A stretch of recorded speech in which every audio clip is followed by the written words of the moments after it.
Well, hello, and welcome to this month's webinar. I am Julie Slattery, and I have with me Nick Stumbo, who I'll be introducing to you in a minute. As you probably know, this is a special webinar. We're celebrating the 100th episode of Jolly, and Nick was my guest for that episode a few weeks back. So we thought, hey, let's celebrate this birthday by having on our webinar and also opening it to everybody. There are webinars just for members, and we made it free for this month. So glad that so many of you can join us live and also watch the recording after. So just one little housekeeping item that I've been asked to talk about. I just mentioned our webinars are just first, but starting next month we're changing that. So in March we're changing it to be webinars are going to be open to anybody. Sign up. If you are a member, it's included in your membership. You don't have to pay anything to be on all of our webinars. But if you're not a member and want to join a webinar, the ticket price is $10. So that's for you. It's as many people as want to watch with you, and we keep them posted 30 days.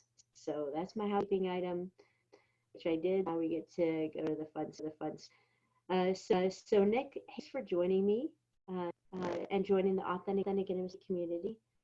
We're glad to have you all the way from Portland.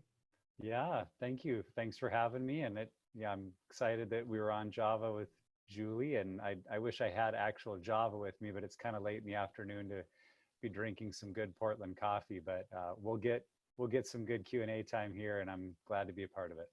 Good. Well, that's why they created decaf. So, yeah. That's right. Well, Nick, you are the executive director of a ministry called Pure Desire, and you are most known. You're most known for the groups and the materials that you put together for men, for women, but you also do counseling and training events that focus on sexual addiction and healthy sexuality looks like. So how long have you been the director? I've been on staff as the director for 3.5 years. I was a pastor in Southwest Washington for 14.5 years before that, where I had my own story of recovery from struggles with pornography, and walked that journey with my elders in my church and my denomination, and through the freedom and transformation that occurred in our lives.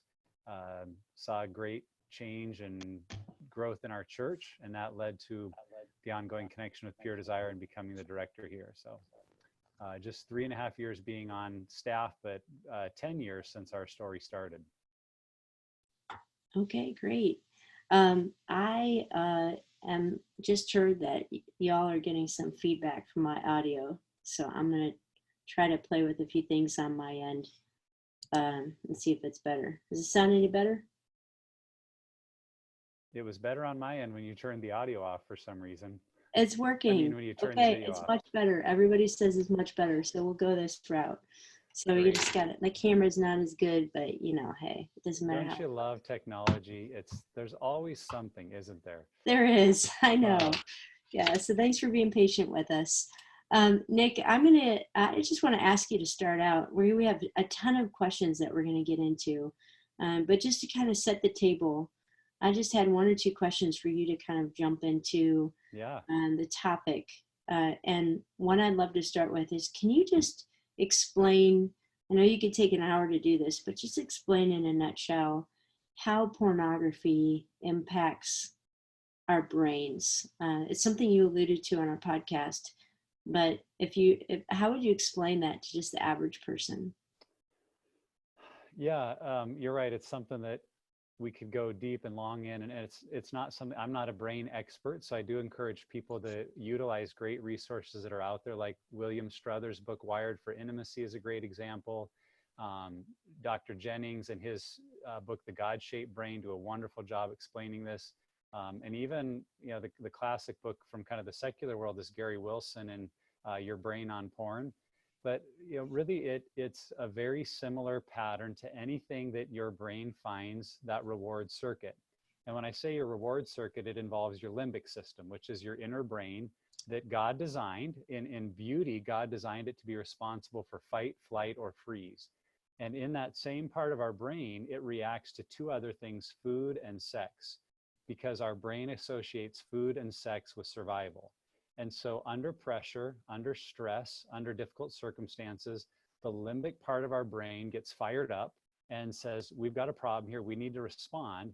And very often for people, that fight, flight, or freeze mechanism can be what drives them to eating issues or what drives them to sex issues, whether it's pornography or lust or acting out in other ways.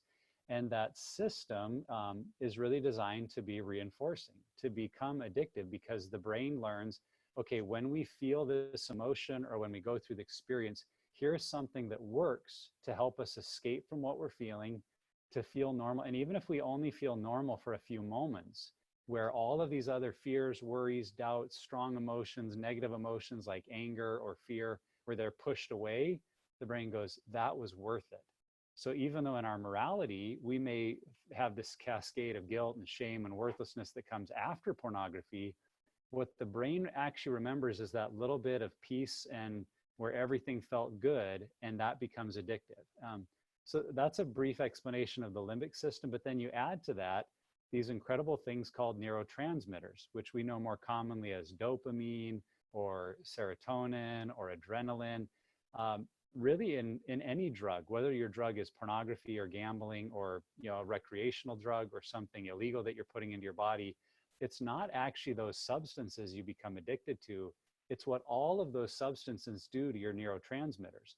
So with pornography, the neurotransmitter particularly of dopamine and adrenaline are released in huge amounts in ways that are literally impossible to mimic with healthy human sexuality. And so it becomes what science calls a supernormal stimuli, where what we experience is so far elevated beyond what normal life provides us that the brain goes, wow, that was phenomenal, and it wants more of it. But what happens over time is the normalization of that hit. And so just like any drug user or alcoholic, that it often begins to take more and more of the same thing to get pleasure, or it takes more aggressive forms, that what once created that buzz, now we need something more and more. And so it's really those two systems in our brain that again, if we had time to talk about it, what I love is you can see at the root of it the beauty of God's design and his brilliance in how our brain works. But then you see how easily sin and Satan were able to hijack that whole system and use it against us to become something that's very, very powerful and very addictive, and is what leads so many people to a place where they say, I ended up in a place far beyond what I went further than I thought I'd go, stay longer than I thought I'd stay, and cost me more than I ever thought I'd pay. Really, it's your addictive brain working in that direction. So the more we realize that, I think it gives us incredible power and freedom to pursue healing over those systems. Yeah, I think the other thing that does is it helps us understand why willpower might not be enough. And I know you shared on the podcast episode, that was your story. And there are a lot of people that can relate to promising, I'll never look at this again, I'll never do this again. But that brain wiring, as you explained it, is so powerful that it can take some pretty intentional and ongoing intervention before there's actually a real difference in changing that. One thing that people are going to want to know right away is it possible to rewire your brain? Like, let's say you've spent 15 years going back to pornography or something else that is reinforcing that pattern. Can you actually change, or is your brain forever broken?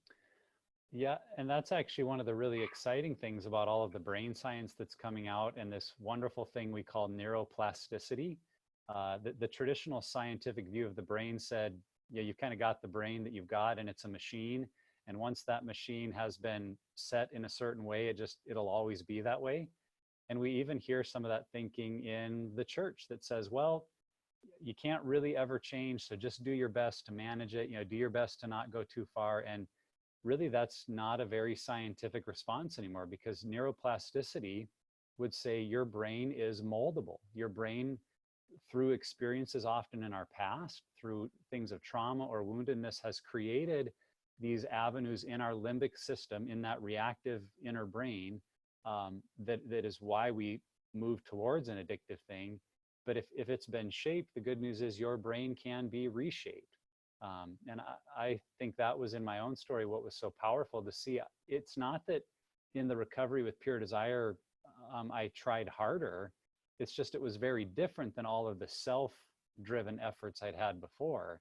And it was really done in the context of community and in people who understood how the brain works and how the brain can be reshaped. And so it's not something we can easily just do on our own, like, oh, well, now that I know my brain can be reshaped, I'll just go do it. Because part of that reshaping is actually the relationships and the community we have with other people.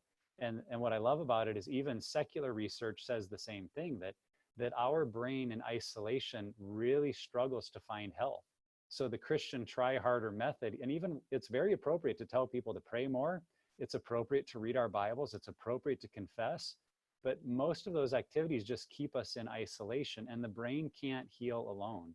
Our brains, and again, that's what I get back to the exciting truth of God's design that science is revealing. Our brain was made for connection. Our brain is made for relationship. And it's in connection and relationship as part of a healing process that really the brain is transformed. And it's not just that we do better at avoiding behavior, it's that our brain system can actually be changed so that what we want in those times of stress or high emotion becomes different. And that's the exciting thing that I hear men and women talk about all the time as they walk through Pure Desire groups and counseling, is they say, I'm changed, and it's my desires are changing. And that's not a quick process. It's not fast. It's not easy. But the longevity of it is so much more than just, I tried harder to avoid a behavior. And so that's what's exciting to me. That is really, and when you say it's not a quick process, people are automatically going to be like, how long? Yeah. How long does that process take? And is there a victory along the way? Is it kind of like 2 steps forward, 1 step back? Or is it something that once you put your mind to, like, you can just plow through? Yeah. Yeah. So there's kind of two dynamics here. There's the how long does it take to stop the behavior, because that's often causing pain and huge relationship issues, and how long does it take for the brain to be fully changed. So we find that within the first 60 days, the vast majority of people in groups with Pure Desire or counseling see a complete change in the behavior. In fact, many people, when they start a group, won't have any relapses at all because they begin implementing principles and having community and healthy accountability. But for some people, a relapse might be part of the journey, or a series of relapses that actually reveal to them maybe more about why they're struggling and can become part of the recovery process. Now, the lasting change of a brain resetting itself to a whole new place, we often describe being a 2 to 5 year process. Now, that doesn't mean you'd have to be in a group every week for 5 years, but to say when it comes to how my brain responds to pain and emotions, how I react to other people in relationships, what triggers me to run back to my old coping patterns, that may be a 2 to 5 year process of really understanding the depth of my issue and walking in a new way long enough that my brain won't go back. Mm. And so real freedom is possible. But on the other hand, I try to make sure we don't sound like a gimmicky salesman, like, we guarantee you'll never have a Yeah. problem again. And that's just not the reality of human experience. And so I heard Adrian Hickman, who works in this area, he described it at their recovery center in Arkansas. They've got a holding pond that they built. And in so doing, they changed a hillside, a stream that ran into it. They covered it over and redirected the stream. And they said, now the reality is, no matter how long we have that pond there will always be a susceptibility on that hillside that if there's some flooding or something happens with that creek, it will run down the hill in that same place, because it's just like that's where the water would naturally go. And he used that as a great illustration of the brain, that yes, the brain can change. It's like we can create a new pond over here and change the landscape. But if we allow ourselves to flood or to go back to an old negative place, those patterns they can be reopened. So that's what I try to encourage people. Like, we still have to walk in wisdom. We have to have an understanding of what we're susceptible to. But as we continue to walk in health, there is change. But it's no guarantee, as I've told people in my own story, it's no guarantee against stupid. But if we're really determined to be stupid, God will allow us to go back to those old places. Yeah. So Yeah. yes, change is possible, and it's exciting. Well, let's dive into some of these questions because we've gotten a lot. We got a lot before we started the webinar, and we have more coming in. So I appreciate people asking just honest questions. The first one, my husband just started confronting his 15-year addiction to pornography. A couple years ago, I struggled with soft porn, mommy porn addiction during my pregnancies, which thankfully God has given me complete freedom from. Now, during my husband's recovery, I know it's important for me to show my feelings, but I feel like I have no right to feel hurt or betrayed when I struggled with the same addiction. So, how do I reconcile this? Yeah, that's a great question. And in some ways, I would say there's a misunderstanding even in the way you ask a question, because when someone does something to us that is hurtful or makes us have a sense that we're not valuable or loved or protected, it's perfectly normal to feel hurt by that, no matter what we've done. Now, Mhm. it might be more accurate to say you don't you don't want to be judgmental of someone else having the same problem you've struggled with. And I think that's what Jesus calls us all to, that I'm not going to get on you to take the speck out of your eye when I'm sitting here with a plank in my own eye. So I think there's some of that case. But what this person is describing is increasingly common in marriages, that it's not just one or the other that struggle, that both bring their own negative sexual history. And so I think that's what we want to clarify, that it's okay that just because you've looked at porn and they've looked at porn, you don't have to go, well, it doesn't hurt me, I don't care. You can still communicate the honest emotions of, this makes me feel devalued. It makes me fearful that when you look at me, you're actually thinking of someone else. That's normal, even while you're still acknowledging, and I recognize that maybe I've made you feel that way. Maybe I've caused those feelings in you too. And that's why it's so important that we both work towards health and wholeness and not just ignore it or make it your problem or my problem. Mm. So I think there's the two sides of both can happen. I'm both aware that I've had my own issues, but still that your issues hurt me. And that Yeah. doesn't, you know, mean the other won't happen. Yeah, I could even see it being a negative thing if you're like, well, I've been there, I understand, so I'm not going to make it a big deal. That means that you don't get healing. So that's a Yeah. good distinction. Here's a parenting question that came in. What is the most important thing to say to my teenage son after he confesses to me that he's looked at porn? Do I give a consequence because he messed up? And then she says, we're currently walking with friends through a marriage crisis due to the husband's sexual addiction. I've wondered at times if I should share some of this with my teen without naming names. Would this make it more real to him to where these habits can lead? So, what advice would you have for a parent who's asking Yeah. that? I think the biggest challenge a parent faces is they want or they need to become the safest place for their kids to come to. And Mhm. I would say in the vast majority, especially of good Christian homes, good Christian parents are often the last people that a teenage son or daughter feels like they can go to. So that's where my advice is, the most important thing you can say is, thank you for sharing. I'm so proud of you for being honest. I respect your courage in being open about this. Um, I I want to help you in this area. I want to support you. I want you to know you're not alone. You're not a bad kid because this happened. So I think up front, creating an environment of grace is crucial. And as we know, though, in our theology, grace doesn't nullify the need for natural consequences or healthy guardrails. Now, I think the circumstances of how your son or daughter found pornography, how often it's been, I mean, every situation will have some individual specifics to it that might determine the level of response. If so, here's what I would say. If your son came to you and acknowledges, hey, I was searching video games and a video came up and I watched it and I felt bad and I've not gone back, okay, I'm going to handle that very differently than if my teenage son comes and says, for the last 6 months, every day I've been watching porn that I'm finding. Now, in either of those confessions, my first response needs to be, thank you for sharing. I'm so proud of you. I'm so glad we can talk about this. But for the one, the step might be, let's make sure the parent controls are on YouTube or wherever you were. Let's maybe have some conversations about what are the right times of day to be on the video games so that maybe this won't happen or we'd be around.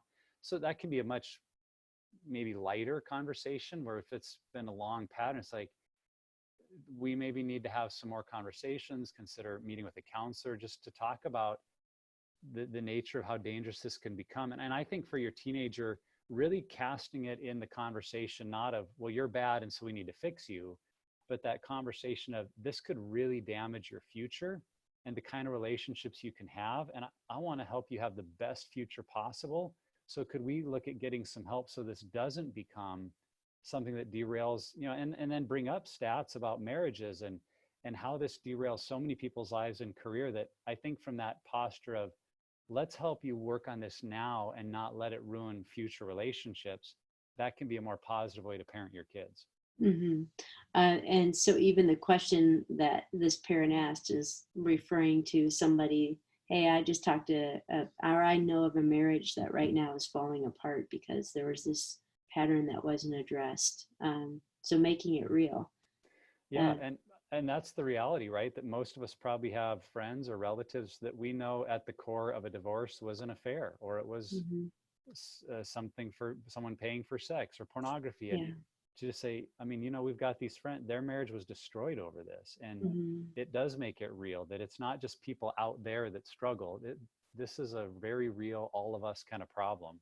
Mm-hmm. And, the other thing I'd say while we're on it with parents, I try to encourage parents to see that your level of communication with your kids on sexuality will be directly related to the level at which you have faced your own sexual brokenness.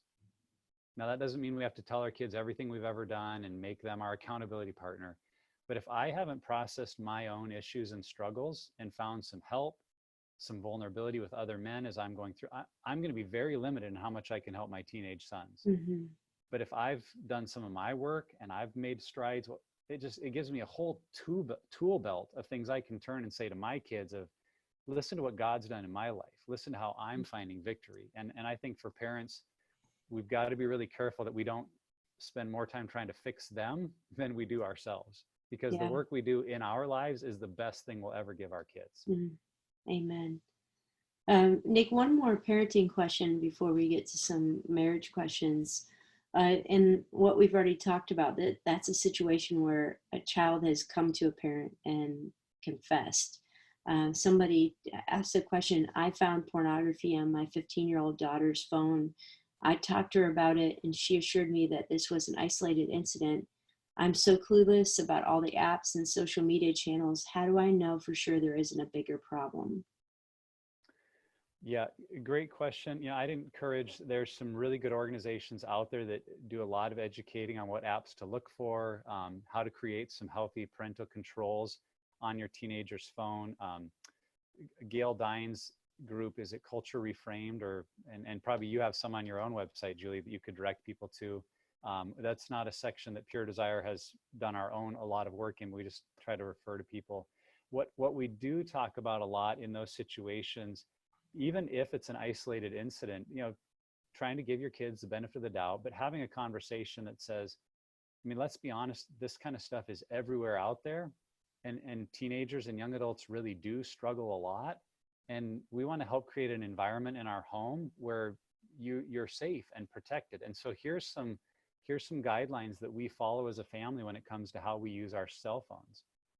And the challenge here may be parents often need to follow some of those same guidelines, to say things like, we don't take our cell phones in the bathroom with us. We don't have our phones by our bed with us at night. We don't use our phone after 10 p.m. We have controls that are set up that block inappropriate material. We allow, I know many parents that part of the they talk about their kids having the privilege of a computer or a smartphone.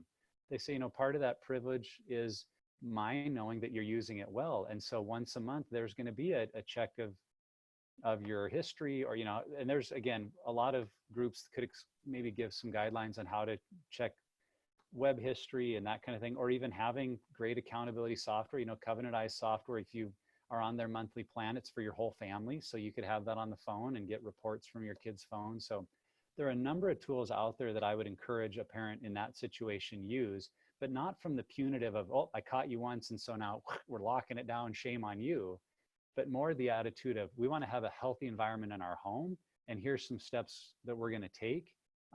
And as you work within this framework, that helps me know as a parent, I can trust you and give you even more freedom as we talk about these guidelines. Mm.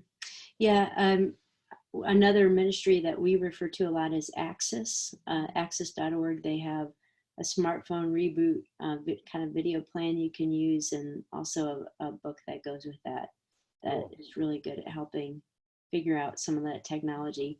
Just to let you know that you being registered for this email will get, or I'm sorry, registered for this webinar are going to get a follow-up email when we're done with links and titles to the books that we're mentioning, so you don't have to be furiously scribbling down what we're saying.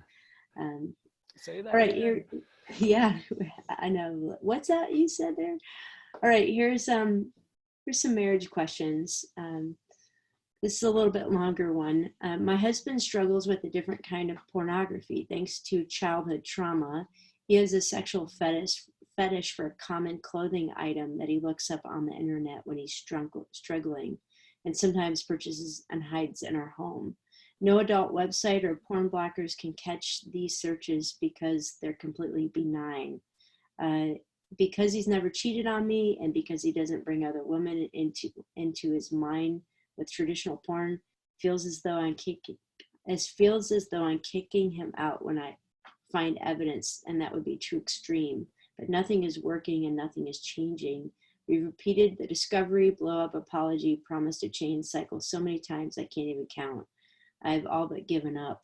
He's been seeing a psychologist weekly to try to get to the bottom of its trauma, but it's obvious that his internet searches for this personal porn will continue until he makes the choice to stop in his own heart. I pray daily that God will do a major work and redeem our marriage, but what do I do in the meantime? I don't think my heart can take much more of this. Mm. So much pain in that question. Yeah. Yeah. And that, that story could be told, change some of the details, you know, and that story could be told by so many people. And it's very painful and hard to know what to do. I find that in our faith and integrity, we want to make the marriage work as long as possible, as we should. But at the same time, it's like, I'm living with so much pain. What do I do? So I hear the pain in that question too, and feel for you and the couples that are in that kind of place. A couple of things that come to mind. It's great that your husband is open and is seeing a psychiatrist, psychologist, but I would encourage or ask if they're meeting with someone who is specifically trained in the area of sexual addiction recovery, because there is a difference. So on the one hand, like if you had foot pain, you wouldn't go to a brain surgeon.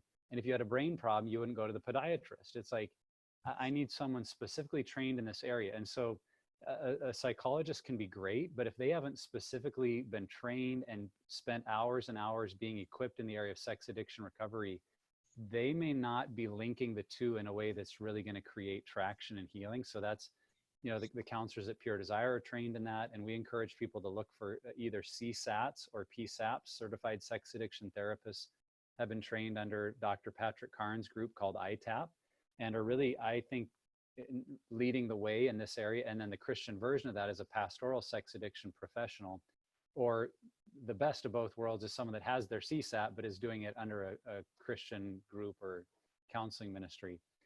So that's one starting point. The second, for the wife asking the question, I think you really need to determine what you are willing to put up with and what you're not, because there are some questions of where do we have relationship? Because if there's not trust, there can't be intimacy. And if there's not intimacy, the relationship won't be able to be sustainable.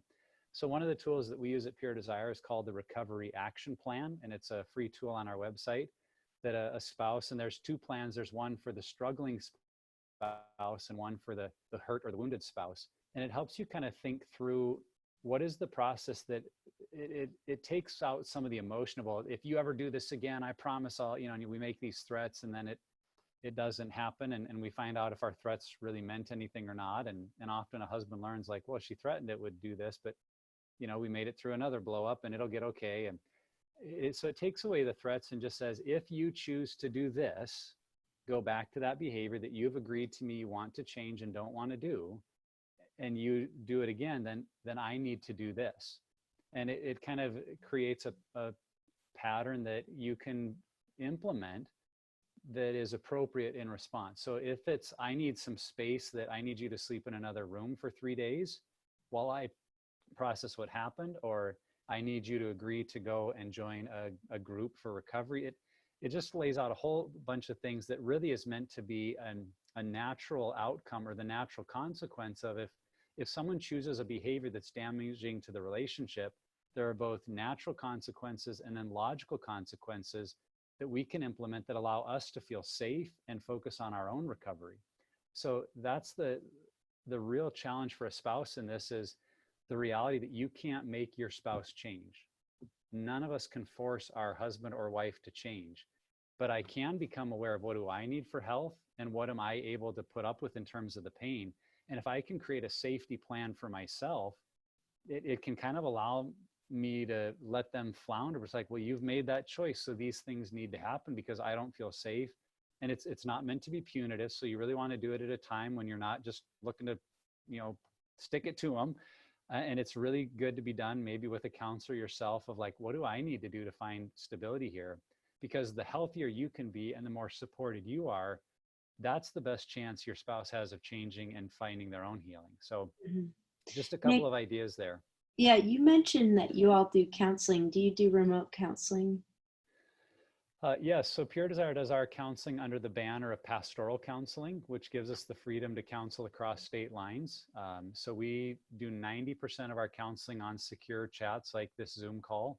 So 90% of our clients never come to Portland, Oregon, and we work with people in every time zone and literally all over the world, as people in the Middle East and Europe come to us for counseling. So that is an option that you could pursue. And we really one of the things that makes Pure Desire unique is, as often as possible, we counsel couples as couples. So the gal that asked this question, like what really comes to mind for me is, yes, you both need some help individually, but there's some deep relationship issues that if as a couple you could work with another counseling couple together, that's where we see incredible traction take place, because both the husband and wife have an advocate, someone on their quote unquote, they feel like it's their side, but also who's calling them, here's some steps you need to take. And both spouse can trust, well, they're not just focusing on me because they have a counselor focusing on them. And that can be really powerful. Good. That's a great resource. And again, we'll send a link to the ministry in that follow-up email. Hang on. Sorry, just about to cough there. Okay, let me ask you another question that came in. I'm 34 years old and was married to a guy who said he was a Christian. However, he struggled with pornography issues. Excuse me.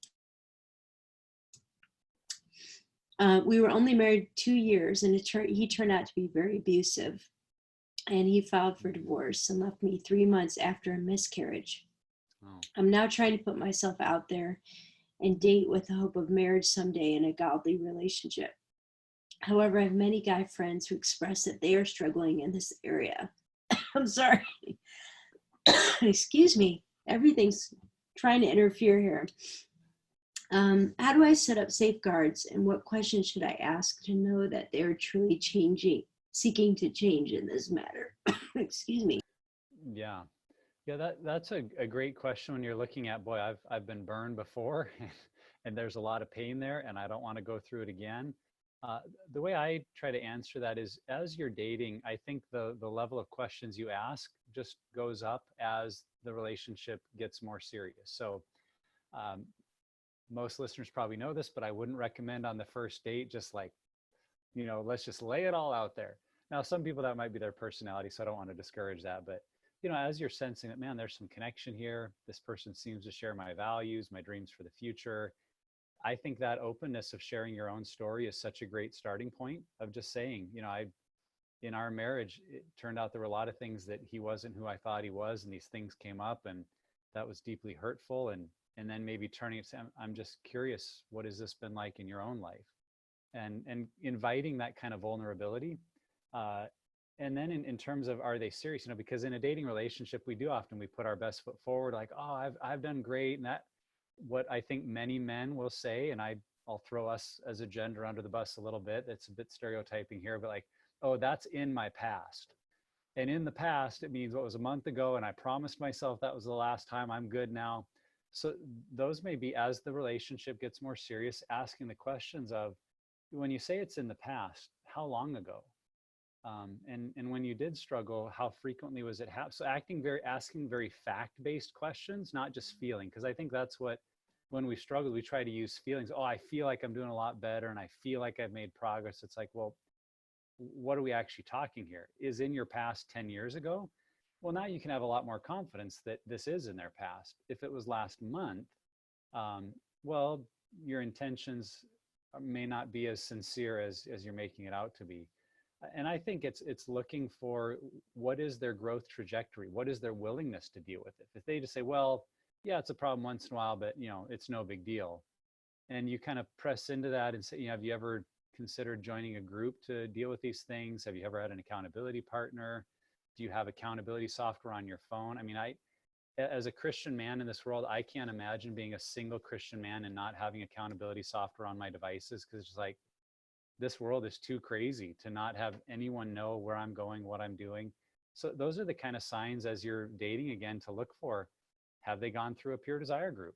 Have they seen the Conquer series? Do they have accountability software on their phone? Do they have men in their life that they talk at this level with? Because if you start to hear some of those things, it's like, okay, this is more than just talk. This isn't just his best foot forward. This is like some traction that he sincerely wants to deal with this. And the last thing I'd say about this, I would encourage you to not just give into the idea that says, well, all men struggle and I can't find a guy that's really willing to be pure, so I better just find a decent guy that maybe doesn't struggle too bad. Because I think some Christian women get that message like, well, you can't really find anyone that's pure, so we lower our standards. I guess I'd encourage listeners, don't lower your standards.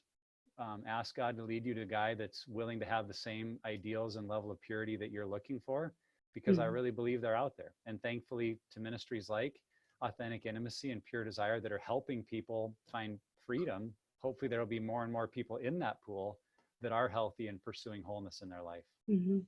Yeah, those are some really great just road signs to look for. So thanks for those practical questions.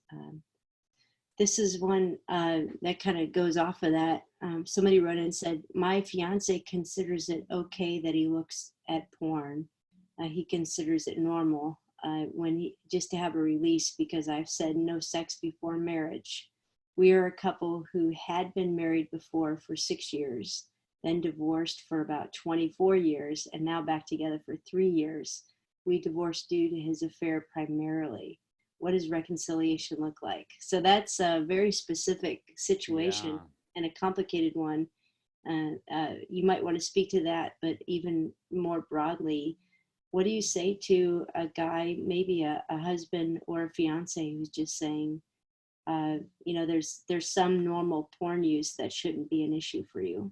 Yeah, and I kind of tongue-in-cheek will push back and say there's probably a normal level of cocaine use that we'd be okay with, right? Like, it's just once in a while cocaine, and I don't kill people, I just use it at home. And that there'd be a reaction to any of us, we'd go, no, I don't think there is a safe level. Or like, what's the safe level of poison for me to ingest? Like, well, why would you be okay with any poison? So I would really encourage that fiance to ask, like, has your fiance seen the Conquer series that goes into a lot of these brain things? Or another resource that I encourage people that's really introductory, Fight the New Drug has a documentary called Brain Heart World, and the brain section is only 30 minutes, but it does a brilliant job of helping explain why even a little bit of porn sets us up for relationship failure. So the kind of questions I'll ask a young man or young woman, or could be an older man or older woman, that are kind of listening to that, oh, a little bit of porn's okay, it's normal, it's natural. It's to ask the question, what kind of relationship do you want to have down the road? Because your choice to view pornography at any level is deeply impacting the kind of relationships you'll be able to have. Because any amount of porn use is selling you on a kind of sexuality and a kind of relationship that does not exist in real human relationships.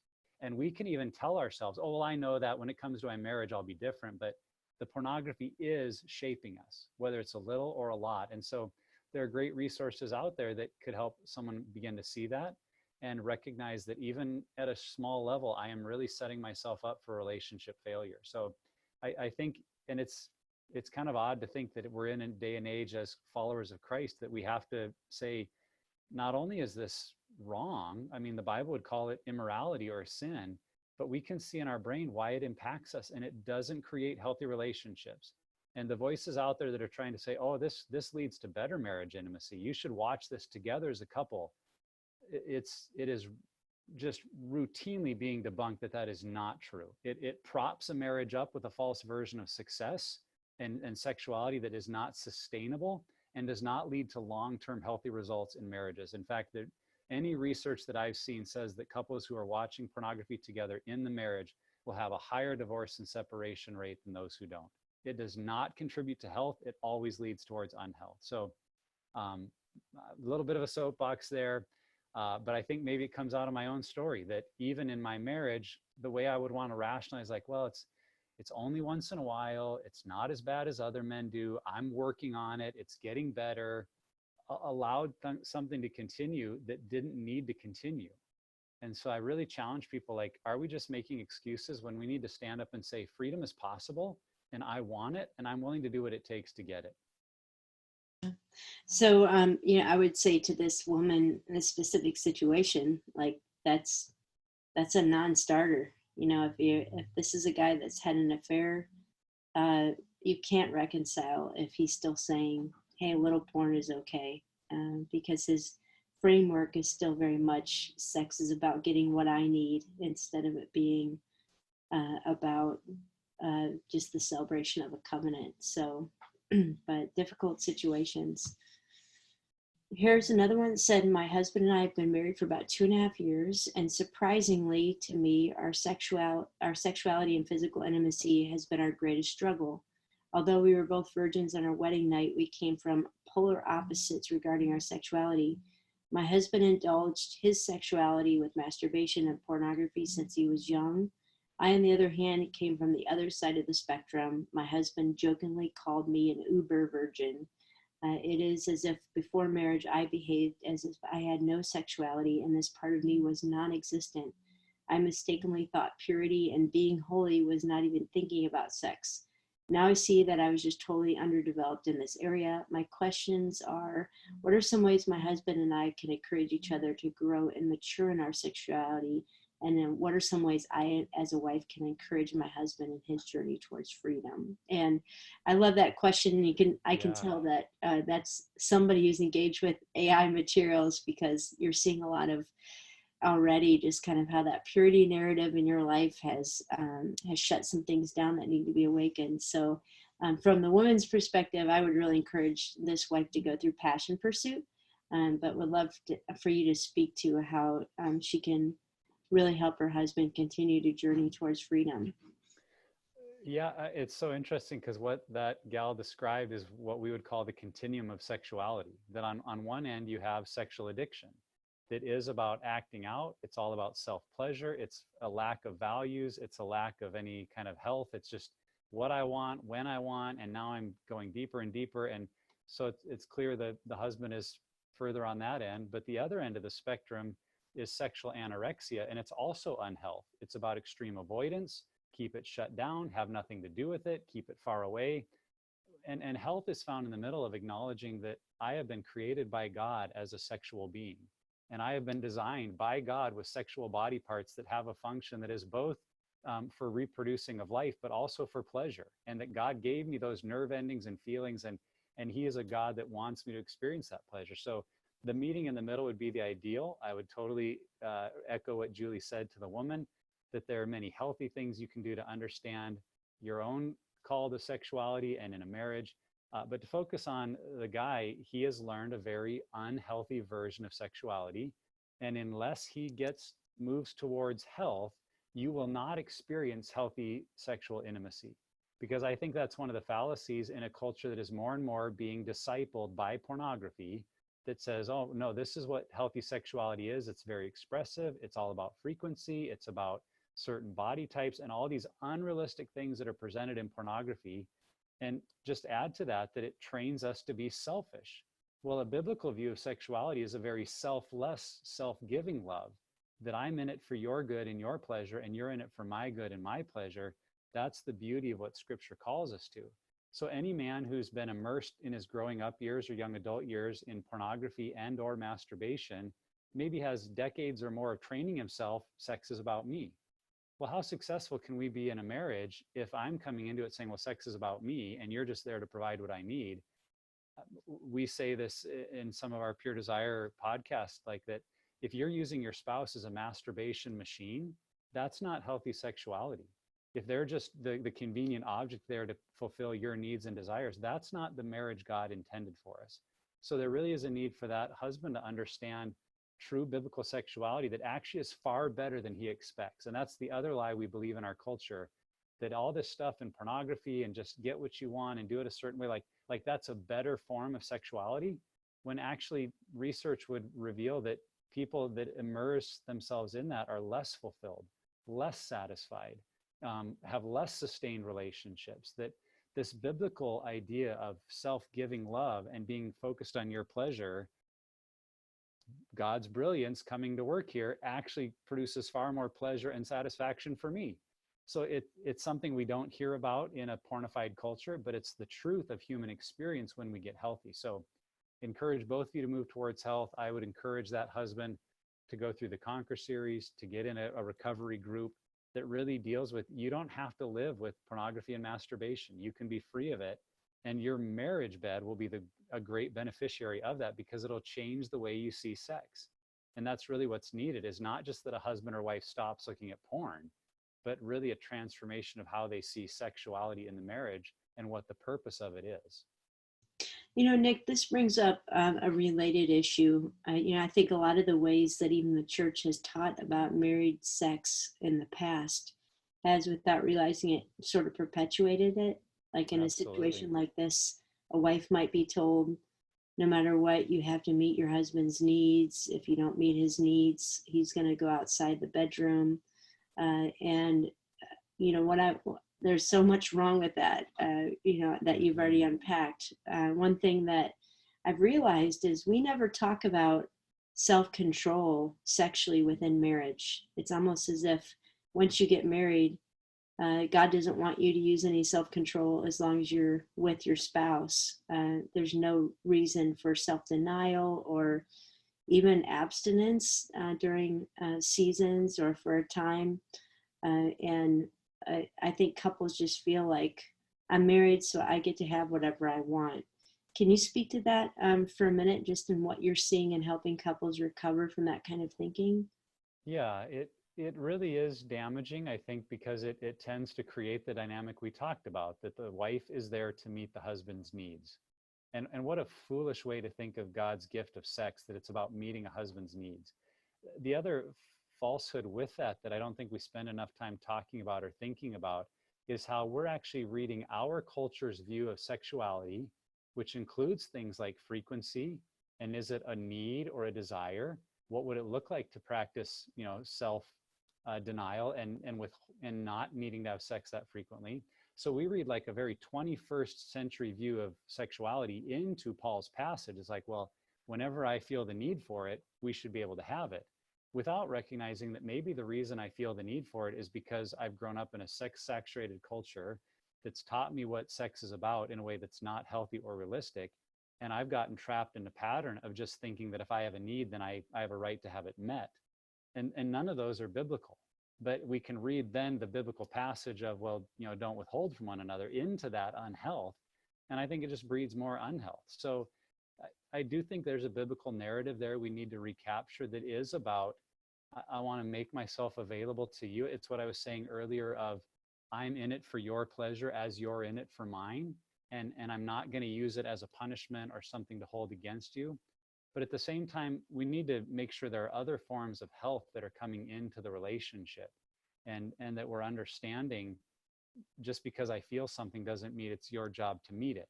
I mean, we wouldn't put that same thing onto someone's hunger. Like, well, every time a guy gets hungry, it's your job to fix him some food. To which though I can hear the other side of people saying, well, then if a guy is hungry, he'll just get his own food. You know, if he need, like you were saying in the question, well, if we don't meet his needs, he'll go outside the marriage. That's the other danger we've made, is that we have put sex and food both into the same category of basic human need. And I would suggest that's not biblical, nor is it even true to what is the design of the human body. That that sex is, it's a desire, it's a want, it's something that doesn't have to be met. I'll challenge men this way a lot in our seminars, because they'll often come to the point that says, well, I know pornography is wrong, but what's the big deal with masturbation? And I'll ask them the question, I'll say, this idea that you need to masturbate, where does that idea come from? Did you get that idea from reading scripture and praying and listening to the Holy Spirit? Or is that what culture has told you? And every time it's, well, that's a culture idea. And we might offer some medical stats or backup to it. It's guys need this, like, well, let's just be clear though. We've taken that from our culture, not from the Word of God. And I have a whole group of men and women, and it's a growing group, that are single, that would say it is possible to live not only without pornography, it's possible to live without a release. I don't need to masturbate. And single men that are saying it's been 4, 5, 8, 10 years, there's been no sexual release in my life because my brain is changing, my desires are changing. And yeah, if I open that door, I've got hormones and I've got wants, I've got desires, but I've learned the Lord can be Lord even of that. So there's just a whole rethinking that needs to go on about our human sexuality, and not trying to lay Paul's teaching in a first century church over top of our very unhealthy American culture. So those are some of the things I bring up, and I could go into that topic for hours. So I'll probably leave it there. No, that's good. Thank you for that. And I appreciate those thoughts. They're very needed. Here's another question. How do you differentiate a wife's response as being the effects of betrayal trauma or intimacy anorexia in the case of a couple where the husband has had an ongoing struggle with porn? And how do attachment injuries from family of origin impact the husband and wife? So there's a lot packed into that question. Even the terms betrayal trauma and intimacy anorexia might be unfamiliar to some people watching. So maybe just respond a little to the heart of that question. Yeah, it's interesting because betrayal trauma can lead a person in either direction. They might become very codependent and become hypervigilant of trying to meet a spouse's needs, trying to become everything that they've seen in pornography and like fix them. And that's actually a result of the trauma, that their trauma, they're actually expressing a fight response, that we're going to beat this and I'm going to be better than it, which really then that spouse is just playing into the unhealth and is not really helping. But the same kind of trauma can put a person into flight and to freeze, where like, I don't want to be touched, I don't want to be looked at, I don't want you to see me naked, and neither is healthy. So we want to be clear that trauma and the betrayal can lead person to either directions, and we don't want to call one health and one unhealth. Both are actually unhealthy responses. But to answer that question, you know, what this person is asking is a very highly individualized response of someone understanding their own family of origin, what it's created in their life, how their brain responds. And that would be difficult for anyone in just an answer to all people say, well, here's what you do. Other than to say, that's why we need community around us. We need a group of people that are walking through the same recovery with us, whether we're the betrayed spouse or the one who's struggling. Because in hearing other people's stories, in sharing our story, as we say it out loud, as our whole brain is engaged, because that's what saying it out loud does, is it connects the right and left hemispheres of the brain. We start to see these connection points, we hear it in other people's stories, and we start to have an understanding of what trauma has done to us. So a group is vital, and that's also the role of clinicians, of counselors who are trained, because that's probably the hardest part of the recovery process, is to see and work through our own trauma. And so if someone really is stuck and all this stuff is meshed together, family of origin, how my spouse has made me feel, the trauma we've gone through as a couple, that's why what I mentioned earlier about having a counselor specifically trained in this area is so vital, because that's what the bulk of their training is about, is helping unravel all the places where your trauma and the marriage trauma have gotten wrapped together, and how to work through those issues. So to do that with someone skillful in this area is so vital, because it really is hard work. And it kind of depends on the amount of trauma in someone's marriage and past, that the more there is, the more likely you're going to need professional help to work through it. So we say that probably about 30% of people that are in a group also need some trauma counseling with professionals to work through their trauma issues. Yeah, I don't know if I don't feel like that's a great response, because people want it to be fixed. And that's an area I'm like, There's No, no easy fix. So I don't know if you'd add anything to yeah, that, Julie. I think that is a great response, Nick, because that's why this is so complicated, and it's why you can't necessarily just read a book and be fixed. Information can help; it can help connect some dots, but trauma, wounds, betrayal, uh, they impact our sexual response. They impact the level of trust. They, as you're saying, they tap into wounds that we had in the past. And if you don't have somebody that is trained in helping you navigate those, then you can find yourself just right back in the place you started. So I appreciate that, and then I appreciate the work you're doing and that others are doing to be trained in these areas. So there's a great need. Yeah. Uh, Here's another question. We might be able to get to one or two more. Should sexual intimacy be encouraged or discouraged while a porn addicted spouse is working on his recovery? He's doing all the right things, accountability partner, covenant eyes, 12-step program. I'm seeing a heart change, but I don't want to get my heart broken again. Yeah. Yeah. That's a great question. Again, hard to answer in just a minute or two because every relationship is different. I would say the degree of struggle, of addiction and trauma in the marriage will dictate how necessary maybe a time of abstinence is. Meaning the deeper the addiction has been, or the more trauma there's been, the more need there is for healthy abstinence within the marriage. I mean, particularly if there's been affairs, if there's been other people involved, our counseling team almost always recommends at least a 30-day, if not a 60-day time out from any sexual relationship at all. And really, that's not meant to be a punishment, but a lot of that is meant to be for the addict's brain to reset how they view sex. Because as we're working towards health, our brain may still go, well, I'm not looking at the porn now, I'm just using my spouse. So the benefit I try to say to men, because that idea like going without can be really detrimental, like how can I make it? And like to say what you're doing is actually you're choosing the long-term good over the short-term, benefit. Because if you'll go through the 60 days, what will happen is your brain will change faster and sooner, and you will have a better sexual relationship with your spouse if you'll engage in this time period. So it's like, let's get this place where your brain is reset, and then you can have health sooner. Now, on the flip side, I don't say that every person who's ever struggled with porn needs to have that same abstinence. So we've got a podcast where we interviewed our counselors about sex during recovery. If someone wanted to find that, I'm sure you've got some stuff in your books, because I think depending on, again, how long you've been married, how long has the problem been going on, what's the depth of the problem, there are differing needs within a relationship. So some of that is navigating together as a couple.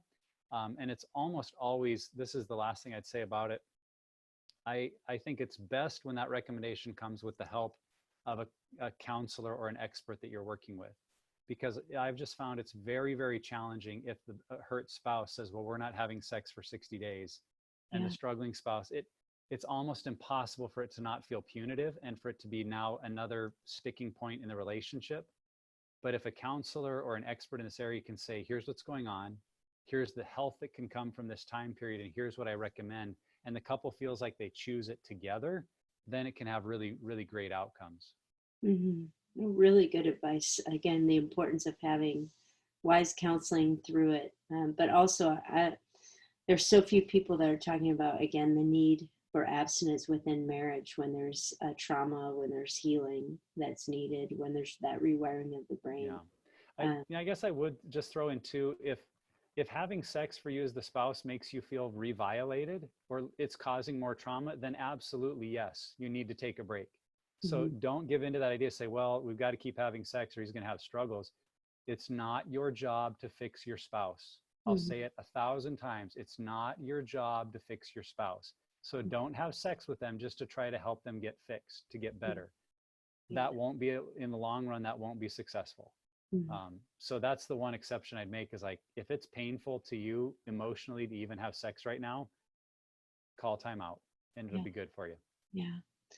Well, this hour has just flown by. I think I don't even know if we've gotten through half the questions. So I appreciate your wisdom in addressing those very difficult situations. And for you all sending in questions, we've copied those questions. So we're going to be addressing the ones that we haven't tackled, probably in maybe another upcoming Job with Julie episode. Nick, we will probably invite you back and just continue this conversation in an audio format, because it's such an important issue. And I think just the level of pain in the questions that are being asked demonstrates that. Yeah. But would you just close us in prayer, just asking the Lord to help each of us as we're working through these kinds of issues? Yeah. I'd love to. Thanks for having me, and it's been a privilege to be a part of it. Let's pray. Heavenly Father, we come before you, and God, we thank you that you are the God of all things, that in the middle of our sexuality, you are there, that there's nothing here that's hidden from you.